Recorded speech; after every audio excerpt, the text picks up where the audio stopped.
Tenemos a Leonardo con un resumencito ahí, tete a tete con el Yorca. Vamos arriba, Leonardo, Esteban, Fossati, Fernández. Néstor Qué entrada Carlos, que te hago, ¿eh? no, ¿te pareció? Escuchame, veo que tenés un papel ahí entre las manos. Este papel es el siguiente que lo voy a leer mañana. ¿Por qué el Fano tiene que defender a Cristina? Cristina ya es Perón. En todas sus dimensiones nacionales y populares e históricas. Va por la tercera presidencia. Esto 10 de septiembre del 2022 por Joselo Lascuaga. Esto está en Caricareta, es un artículo Caricareta, lo voy a leer mañana completo. Tiene 3 Mirá. hojitas y lo vamos a dejar colgado también en el Facebook y en todos los lugares que pueda, pero hay que modificarle el título. Se sabe que es de Caricareta, gentileza por José Olascuaga. Bien, me parece. Así que mañana vas a Está muy entrar ahí bueno, agudo. está muy bueno. Vas a No, lo de entrar mañana agudo. tengo 2 cosas graves y agudas que están, pero imponentes, A referido a ver, Argentina. Que una alguien le vez. avise a Esteban Val... No, me importa vos que andás por los Montevideo, no, vos andás en el Chuy. Tiene tweet. ¿Por qué? ¿Qué pasó? A No, ver, contame. porque si ve a Esteban para avisarle que le vamos a pasar esto mañana para que lo vea. Son ¿Cuál es? opiniones diferentes a la de él. Sí, pero respecto a qué, si vos. Al tema argentino y al tema Lo de... que pasa es que yo creo, Néstor Carlos, que a veces hay que. No se le puede exigir a la historia más que lo que la historia puede dar. A ver, Este, pero eso es una y, historia leída. No le y puede no exigir se la le. historia más de lo que la historia puede dar. La historia ya está leída, no le va a dar más de lo que dice la historia. No, y tampoco se puede pedir a cabezas obcecadas pensamientos complejos. Pero no es Y por él, él es la excusa. A mí me enseñaron en algún lugar que agarraba a uno cabeza de turco. ¡Pa, pa, pa! bueno, este, No me ventile, no me ventile la línea. no, digo que lo Me agarró para quemaste la línea. chancletear, No sea lo malo, me agarró para, quemaste la línea. Me lo, hago toda lo una, agarró, me hago toda una ¿eh? historia y vos me la decís. ¡Chá! Tomá, Neto, no sirve para nada esto. No, sí, pero ¿cómo no va a servir? Escuchame, tenés que agarrarlo para chancletear porque es la manera de poder poner en palabra esto que venimos hablando hace varios días y que tiene que ver con esto mismo, ¿no?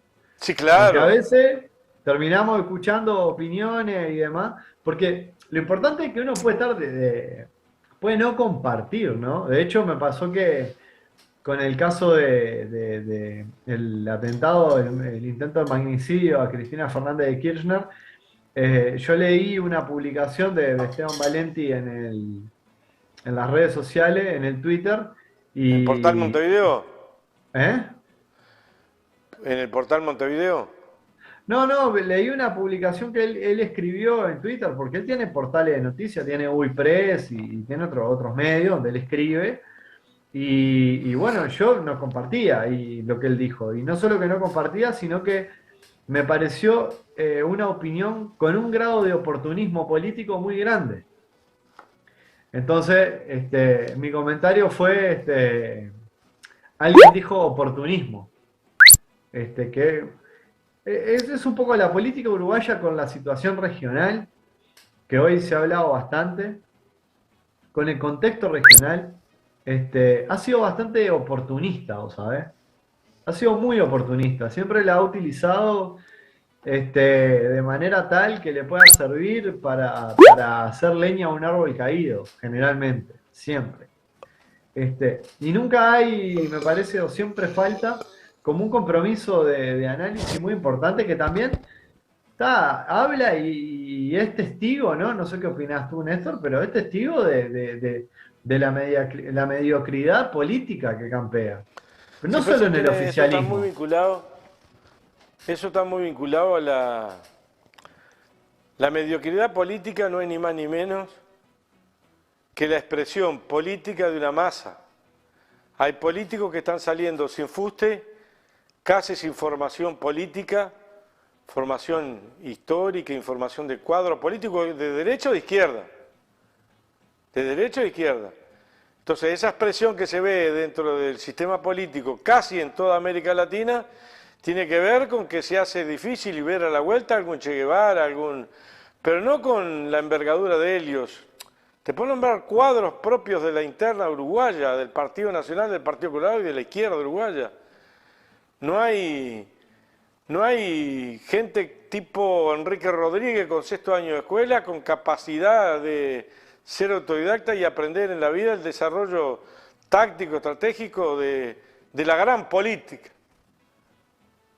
Diferentes niveles intelectuales comparados con Ronnie Arismendi o con otros de la derecha uruguaya, pero con una capacidad de acercamiento a la masa, de comprensión y de traslación de esa formación teórica de otros.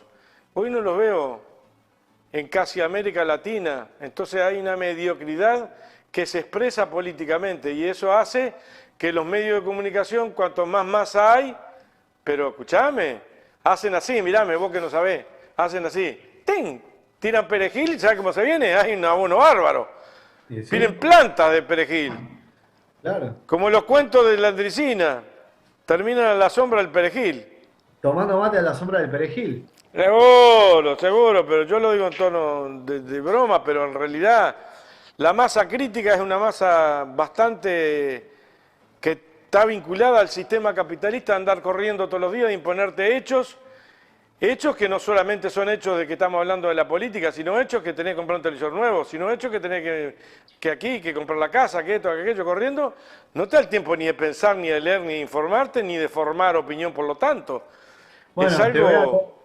te voy a traer un tema que no estaba, le voy a tratar de meter en 8 minutos, así 8 y 8 son 16, te dejo 4 minutos para cerrar. Notable, muchas Que... gracias.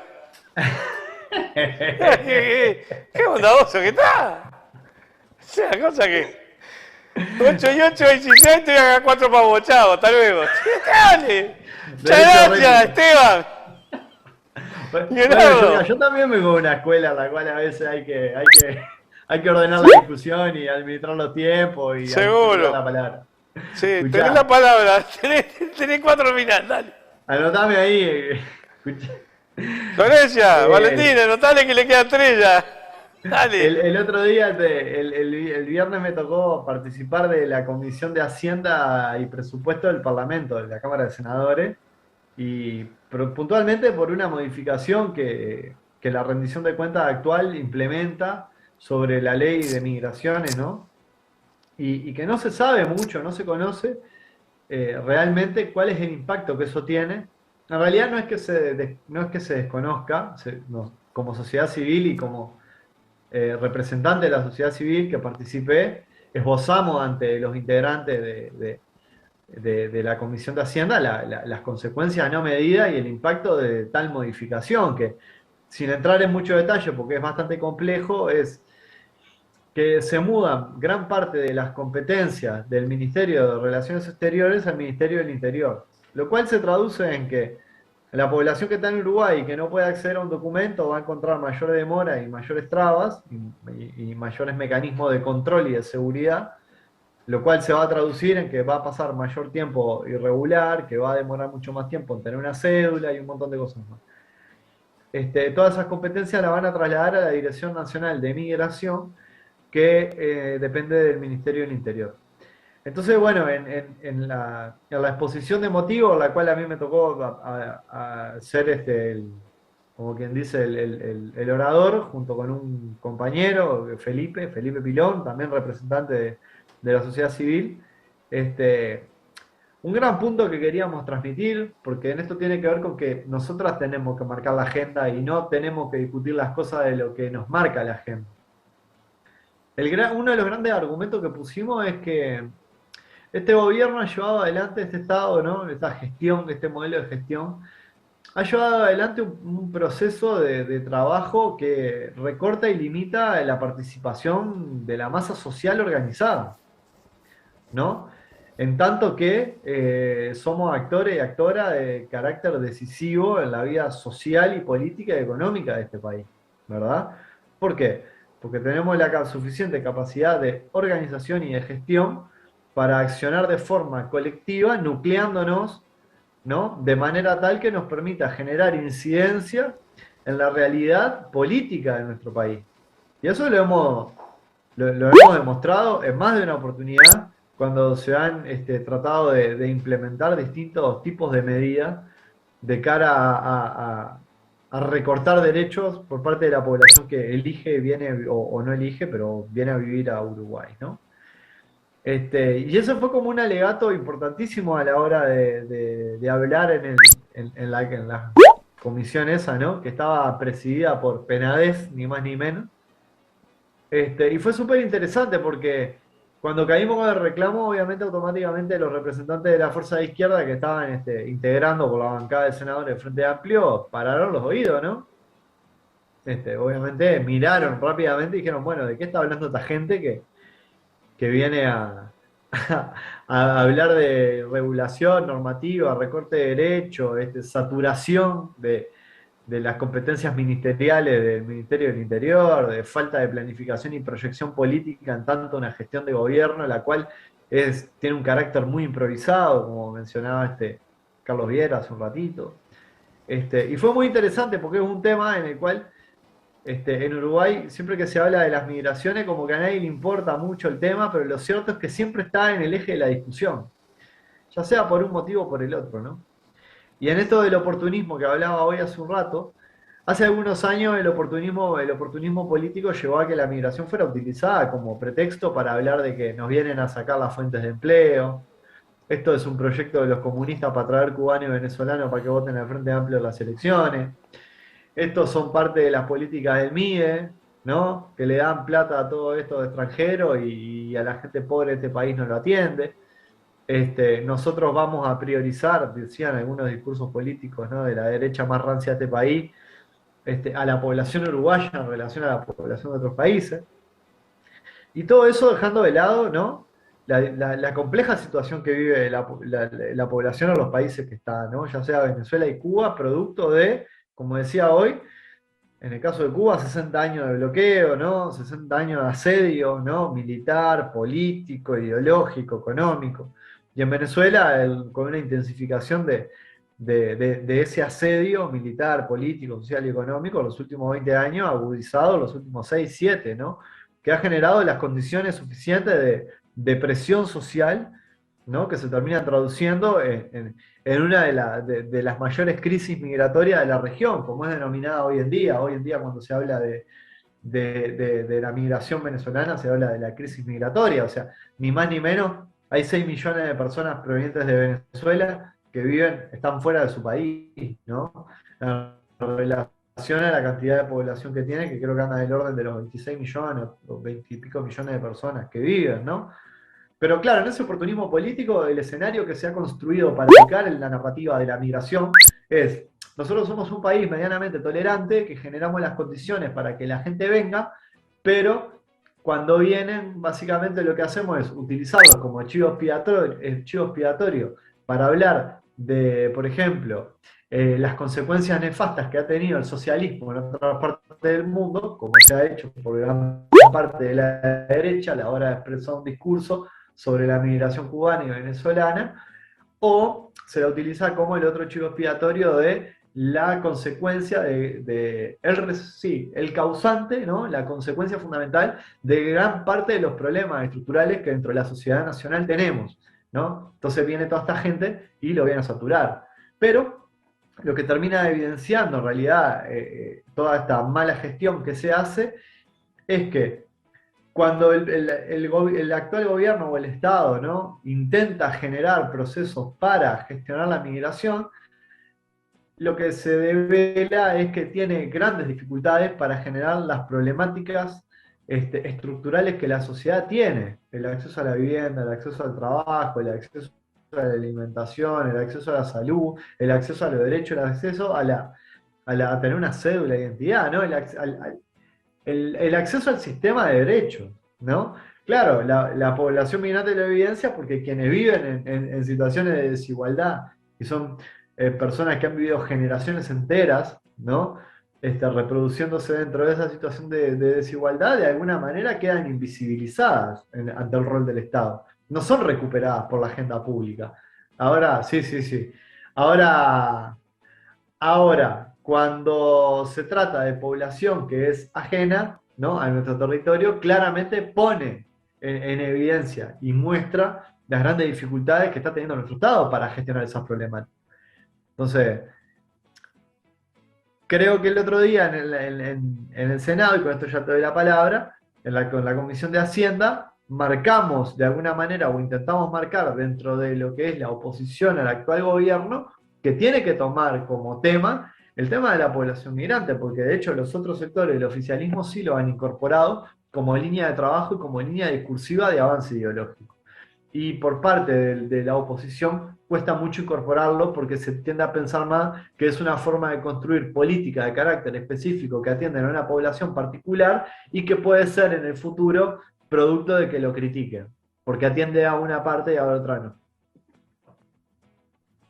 Bien, gracias Leonardo, nos vamos, ya nos estamos yendo, estamos recordando de que hay que agendarse para el viernes 7 de octubre, capacidad limitada, no hay que pagar nada, solamente tener una noción de quién va a concurrir y quién no va a concurrir. Esperemos que muchos concurran y que quede gente afuera, también, alquilamos sillas, hacemos algún peso. Y balcones. Seguro, algún edificio enfrente. Pero no, la idea es que participen máximo cantidad, conocernos entre nosotros. Ustedes a mí me conocen, a Leo y a los que están en la tele lo conocen, pero nosotros no ahora te conocemos conocen, al 99% o al 90% de los que están mirando el programa, que muchas veces no sabemos quién son, muchas veces no, en general no sabemos quién son. Y sería importante porque en realidad llevamos 21 años haciendo este laburito y Andares, el esquema de trabajo hace más años. Pero Andares lleva 21 años y lo queremos festejar con una gran kermés, la kermés de los sábados, pues este es viernes. La kermés de los sábados. Seguro, te doy pie y bueno, lo agarrás. Viernes, 7 de octubre. Vos dijiste algo que, y cerramos con esto, medio en chanza que hablaste sobre la historia, ¿cómo fue que dijiste? La historia no se cambia. No se le puede pedir a la historia más de lo que dice. Bien, yo me quedé pensando mientras vos hablabas. Yo creo que estás equivocado. Creo que estás equivocado, porque la historia a veces no es historia, o no es la historia que nos contaron, la historia es otra historia. O sea que quien escribió la historia muchas veces nos trastoca la historia y nos quedamos con una idea de la historia que no es la historia. ¿Te quedó claro? Sí, por supuesto. ¿Te quedó claro? No, pero eso tiene que ver que hay algunas cosas que se han impuesto y hay otras que no. Por ejemplo, la más reciente en la retina nuestra puede ser la guerra de Vietnam, que nos han querido imponer, que en realidad fueron unos gloriosos que fueron a salvar no sé quién y terminaron, fue la primera gran derrota que tuvieron en el campo, que tiene que ver con lo que yo leí de Mohamed Ali. La gran derrota histórica que tuvieron en esa guerra con Vietnam. Y no cuentan la verdadera proeza y lucha, convencidos por lo que estaban peleando que era su tierra, de los vietnamitas liderados por Ho Chi Minh. Será para otro día, pero la historia no siempre es la que nos cuentan, sino que acá estamos transitando y haciendo historia, a ver si queda algo de nosotros y alguien habla de historia y nos tiene Andares. Nos vemos. Néstor, muchas gracias por el espacio. ¿Quién está mañana, Gurice? Agassi Pereira, porque Uque falta con aviso. Se te va para tus pagos el Uque. O sea que te va a reclamar, solo esperás lo que anda por ahí. Nos vemos. Chao, hasta Hasta luego. mañana. Chao, hasta mañana, hasta mañana, hasta mañana. Gracias a todos. Si les gustó el programa, lo comparten. Si no les gustó el programa, haga enojar a alguien, compártalo. Vamos arriba, chao.